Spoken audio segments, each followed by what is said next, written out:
Alléluia, gloire à Jésus, mes bien-aimés dans le Seigneur. Soyez bénis dans le puissant nom de Jésus. Que la grâce de Dieu soit sur la vie de chacun de nous ici présent. Aujourd'hui, nous allons dire merci à Dieu parce que ce n'est pas permis à tout le monde. Ce n'est pas permis à tout le monde de rentrer dans le mois de mars. Aujourd'hui, nous sommes toujours dans le mois de mars. Aujourd'hui est le 21 mars. C'est une grâce que le Seigneur nous a fait. Parce que nous ne sommes pas mieux que ceux qui sont dormis et puis se sont plus réveillés. Si ce matin, nous sommes réveillés dans la paix du Christ, nous allons lui dire merci pour tous ses bienfaits, pour sa grâce. Maintenant, mes frères et sœurs, le verset du jour, aujourd'hui, nous allons prendre le verset de Jacques. Nous allons prendre le verset de Jacques. Et verset 27. La religion pure. Ainsi parle la parole de Dieu, la religion pure et sans tache devant Dieu notre Père consiste à visiter les orphelins et les veuves dans leur tristesse et à se préserver des souilles du monde. La légion de cet homme perverse, la loi de la liberté et qui aura préservé. N'attends pas un auditeur qui oublie, mais se mettant à l'œuvre. Celui-là sera heureux dans son activité.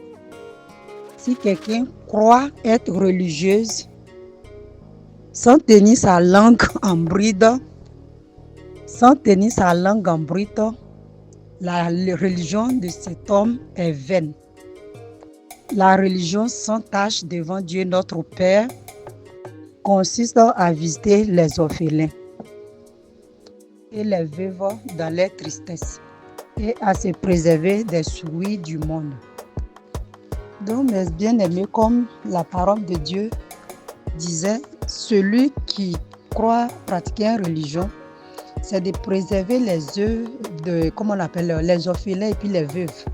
De veiller sur les bien-être, parce que dans notre monde, aujourd'hui, les veuves et puis les orphelins sont maltraités, ils sont livrés à eux-mêmes. Aujourd'hui, quand l'enfant perd son papa ou bien la mère perd son époux, aujourd'hui, elle n'a plus droit à la propre maison que son mari a construit pour eux. La parole de Dieu déclare que celui qui prend soin d'un veuve, celui qui prend soin d'un orphelin, c'est celui-là qui pratique l'amour de Dieu. Donc je vais interpeller quelqu'un aujourd'hui, ne néglige pas les veuves et les orphelins. Celui qui donne la nourriture à un veuve, celui qui donne la nourriture à un orphelin, il a tout reçu parce que Dieu prend compte de ces personnes-là. Les orphelins sont des prunelles de Dieu de l'Éternel. Les veuves sont les prunelles de Dieu de l'Éternel. Aujourd'hui, je vais interpeller quelqu'un, ma soeur, mon frère. Aujourd'hui, parce que tu as perdu ta femme, aujourd'hui tu as perdu ton époux, tu n'as plus droit à la parole. Dans la famille dans laquelle tu étais, tu as été rejeté, tu as été piétiné, tu as été abandonné. Laisse-moi te dire qu'il y a un Dieu qui te défend. Il y a un Dieu au moment opportun, il va défendre ta cause. Abandonne tout dans ses mains. Que la grâce de Dieu soit sur ta vie, que ta provision ne manque pas de ta maison. La même manière que Élie a rendu le visite à la dame, la veuve, c'est la même chose, où l'huile n'a plus jamais manqué chez elle. L'huile ne manquera pas chez toi, la nourriture ne manquera pas chez toi, mais seulement dis Amen. Et la nourriture, la provision ne va jamais manquer dans ta maison. On dit Jésus contemplait le peuple de Dieu qui venait donner l'aumône. Jésus était là, il y avait une pauvre veuve aussi, il y avait seulement 6 pièces d'argent.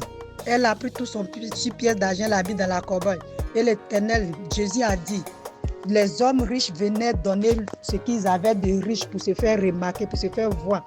Aujourd'hui, laisse-moi te dire que quand on donne grand chose dans une église, on fait des grandes offrandes, des millions, l'Éternel ne prend pas compte de ton argent. Mais cet argent, si tu prends pour s'occuper des veuves et des orphelins, l'Éternel va te bénir abondamment. L'Éternel va te bénir, va te restaurer, il va remplir ta provision de maison.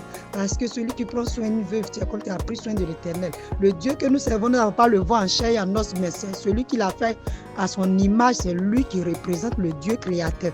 Donc mon frère, ma soeur, aujourd'hui, si tu entends mon cri de guerre, prête attention aux veuves et des orphelins.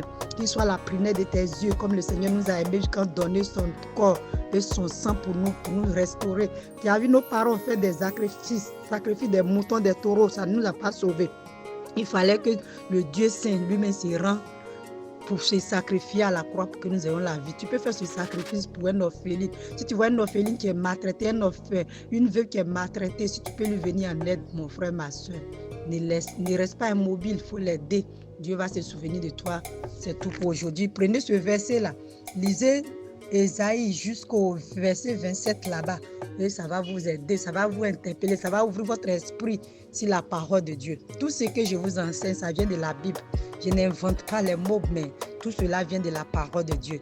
Donc soyez bénis dans le puissant nom de Jésus. Que la grâce de Dieu vous localise, qui vous protège, qui garde votre famille. Shalom, shalom chez vous. Soyez bénis puissamment. Nous allons accompagner ce verset avec une petite chanson, une quantité d'adoration très puissante. Nous allons chanter ça. Quand tu vois le ciel, quand tu vois la terre, quand tu vois le ciel, quand tu vois la terre, quand le ciel s'ouvre, les nuages se forment. Quand le ciel s'ouvre, les nuages se forment. Ne juge point, tu ne seras pas jugé. Ne juge point, tu seras pas jugé. Ne calonne point, tu seras pas calonné. Les maîtres qui gele no so amo dre kalanture sambo mole kwele tembra kusela amo. Shalom chez vous.